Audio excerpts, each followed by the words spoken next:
Hi, my name is Amber. Today I would like to start us off with a few questions for us to think about. How would you react if you knew someone was showing signs of depression?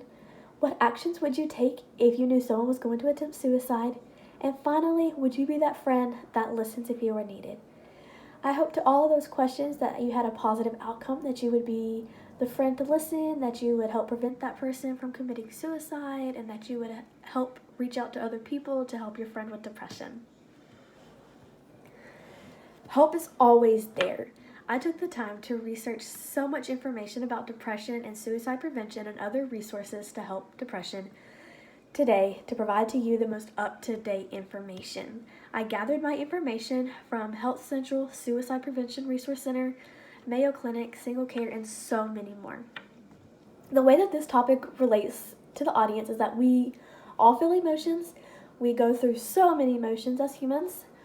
Some of us reach depression and some of us don't reach that point. We're happy, we're sad, we cry, we get angry, we get mad, we feel worthless, we feel hopeless, we just want to give up.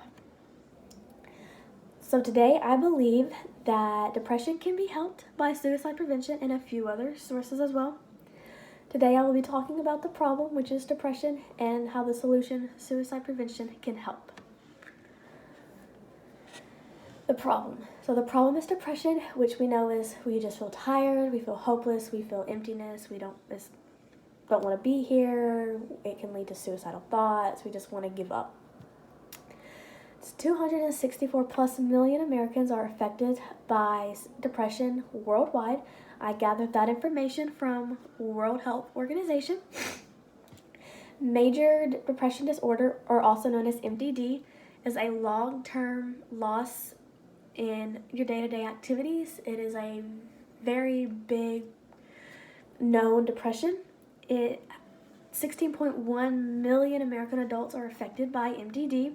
I gathered that information from Journal of Adolescent Health. My personal experience with depression is for the 2 or 3 weeks that I was depressed, I did not get out of bed, I barely ate, I cried. If I did get out of bed, I would go to work and I would just sit there and cry. I felt so hopeless and empty and just, that was just a very hard time going through, which I know other people have it worse, but it was still hard because depression is hard to go through because of all the feelings you go through. But I did fight because I saw a light at the end of the tunnel and I pushed through and I'm here, I'm making it. I was not diagnosed with depression, but I still show symptoms and I'm fighting and I'm happy, I'm here. So it's great, life is great. Researchers suggest that depression does not spring from simply having too much or too little of certain brain chemicals. I gathered that information from Harvard Medical School. Researchers also said that untreated depression can make matters worse, which we want to prevent. It's time that we be the solution. We are the reason, or we are the solution. We can help people with depression and help anyone. I believe that there are 3 solutions to helping depression. You have suicide prevention, which you can be there for the person, encourage them to stay, that there's a reason they are here, listen to them if they are needed, don't judge, reach out to other people that can help them. Solution 2 is suicide prevention hotline. I do not have the number memorized, but if you would like that information, you can stick around and I will be more than happy to provide it for you. The hotline is available 24/7. Someone will answer you right away.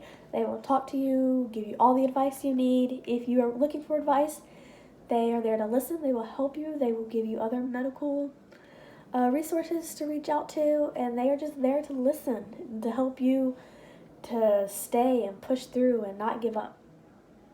Solution 3 is reaching out. You can reach out to a friend, family member, or a church member, or a therapist.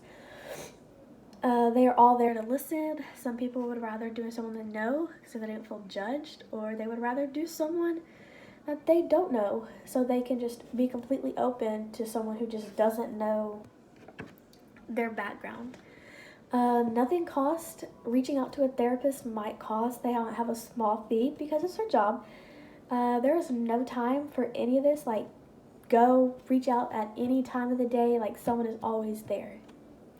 The benefits. The benefits to reaching out, to the hotline, prevention, all of it. You are still here. You are living. You are fighting. You are beating depression, and you are living. How amazing is that? It's great, because here I am. I'm pushing through. I'm fighting. My personal experience with reaching out is I reached out to a therapist at my church, but I didn't feel a connection, so I didn't feel much help from him. So I then reached out to a friend, and that was so much more helpful. So it is time that we act now. Let's help people with depression. Final thoughts. I believe that depression can be helped by suicide prevention or the hotline and reaching out. So the solutions again are the suicide prevention hotline, and reaching out. I would like for us to end on a quote. It says, "All it takes is a beautiful smile to hide an injured soul, and they will never notice how broken you really are," by Emily Frankos. And my source is Utango. What that means is that humans are not afraid to hide their emotions, so they're going to just shut down and hide their emotions so they don't feel like they're being a bother to the world. But what we need to do is reach out, open up, so we can beat depression. Thank you for listening. Bye.